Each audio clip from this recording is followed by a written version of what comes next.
Standard agenda for today: read a text, multiple choice, open response, journal entry. Aujourd'hui, dans le texte, l'écrivain essaye d'apprendre le français et il discute son expérience. Oh, my mistake. We're back in English. Our text today is written by an author describing his experience studying and learning French language. So we hear about his experience using it in Paris, France. Um, Paris is the capital city of France. You may have seen the Eiffel Tower before, which is located there. He also describes using it in Montreal, which is a city in Canada, right above sort of Maine and New Hampshire. In the US, they also speak primarily French language in Montreal. Um, the author writes about this experience from the standpoint of his initial struggles to learn the language, and then how he deals with that struggle through perseverance and ultimately feels himself improve significantly in his French language skills. As you read the text today, be thinking about what the author's emotional relationship to difficult things and to facing challenges is, as well as how does the author manage this relationship and how his management of it helps him to ultimately succeed. Again, you're going to have a couple of footnotes um, that you can follow as you read the text to help you define unfamiliar words. So remember that when you're using the footnotes, there's a tiny little number next to a word. That same tiny little number will be in the notes section at the very bottom of your text. So you scroll down to the bottom, look up what that word means in the notes, and then go right back to that word and continue from where you were reading. Some additional words to know as you're reading the text today. The author discusses tenses in the article.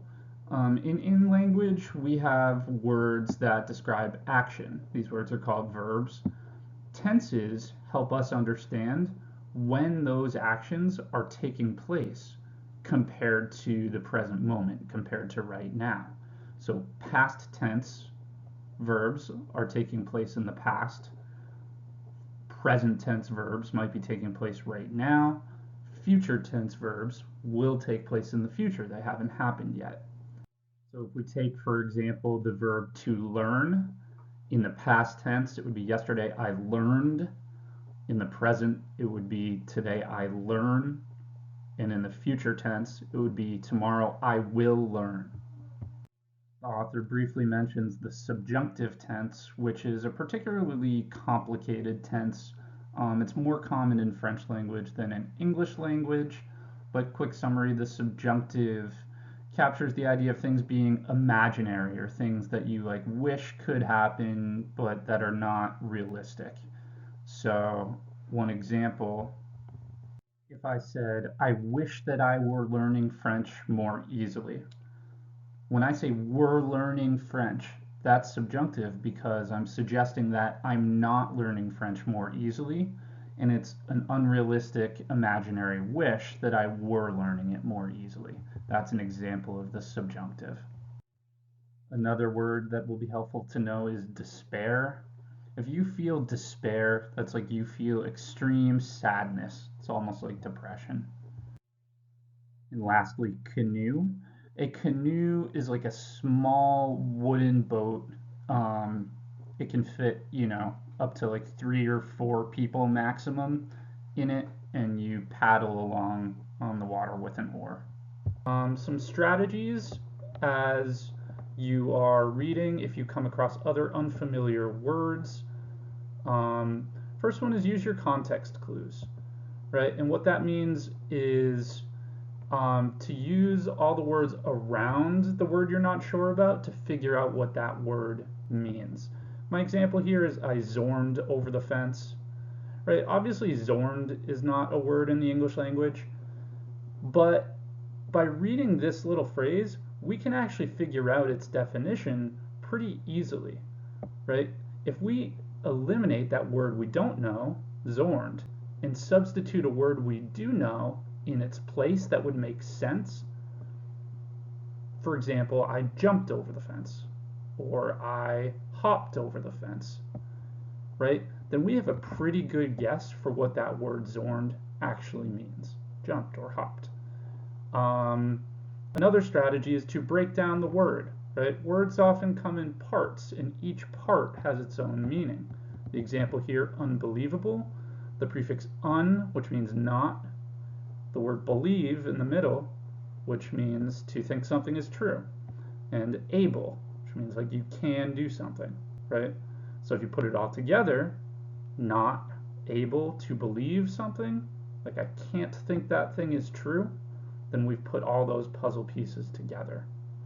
And the last tool is your dictionary, right? Either English to English or English to Spanish, whatever you find more helpful.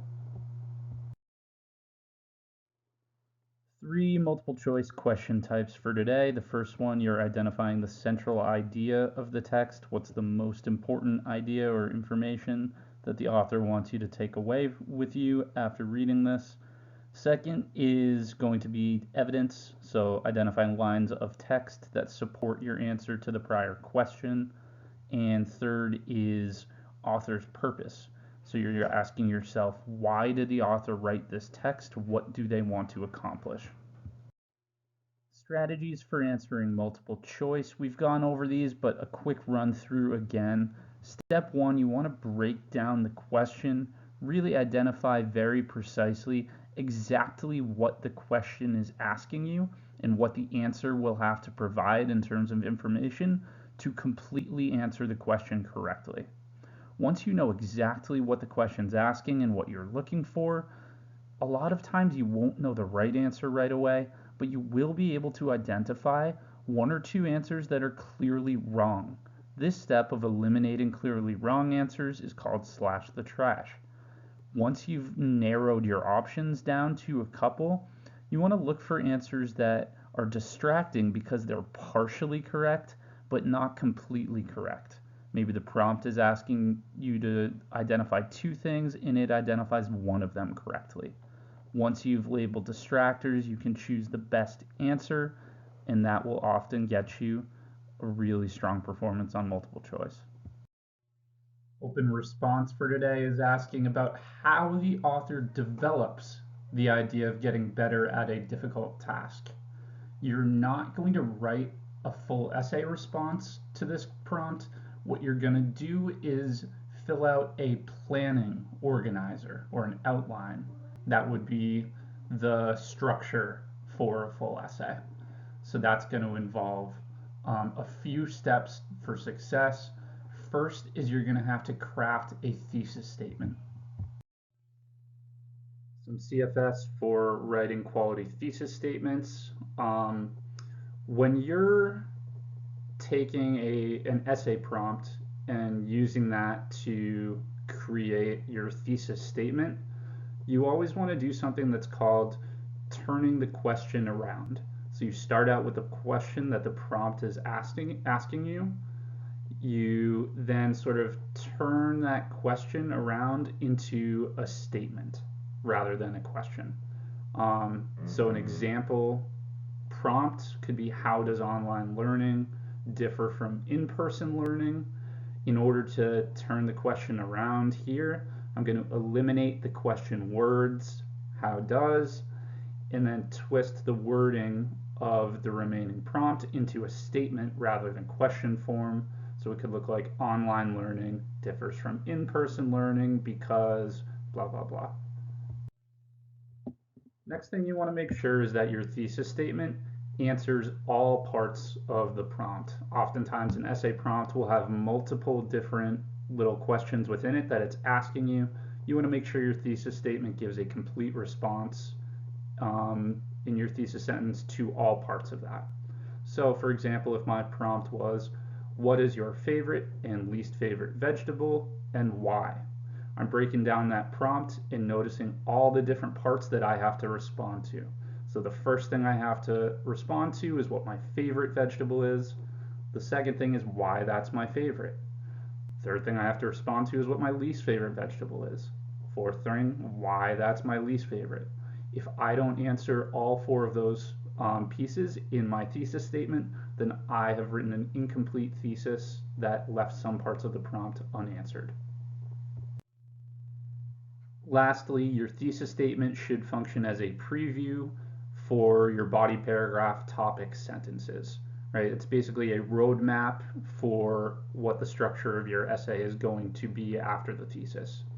Um, so in my thesis response to the prompt about vegetables, I could write the best vegetable is broccoli because it looks like a tree, and the worst is lettuce because it tastes like nothing, right? So I see the first piece of my thesis statement here, the best vegetable is broccoli because it looks like a tree. I identify that as basically the roadmap for my body paragraph 1 topic sentence. I can say broccoli is the best vegetable because it resembles a tree.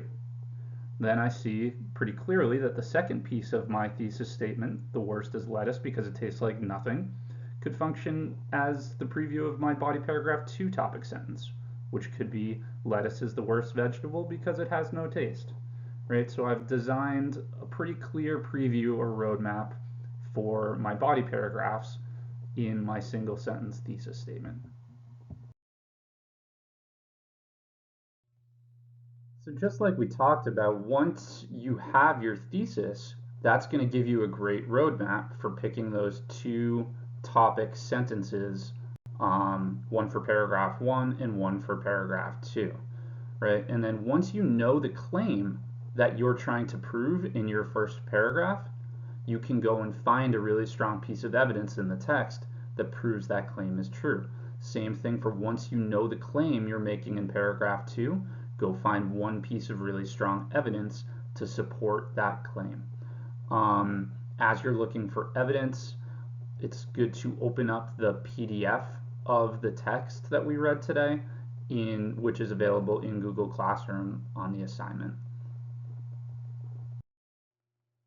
Having read about the author's experiences and difficulties with trying to learn the French language, your journal entry is going to give you an opportunity to explore your own experiences with struggle and with improvement after long periods of hard work and perseverance in your own right.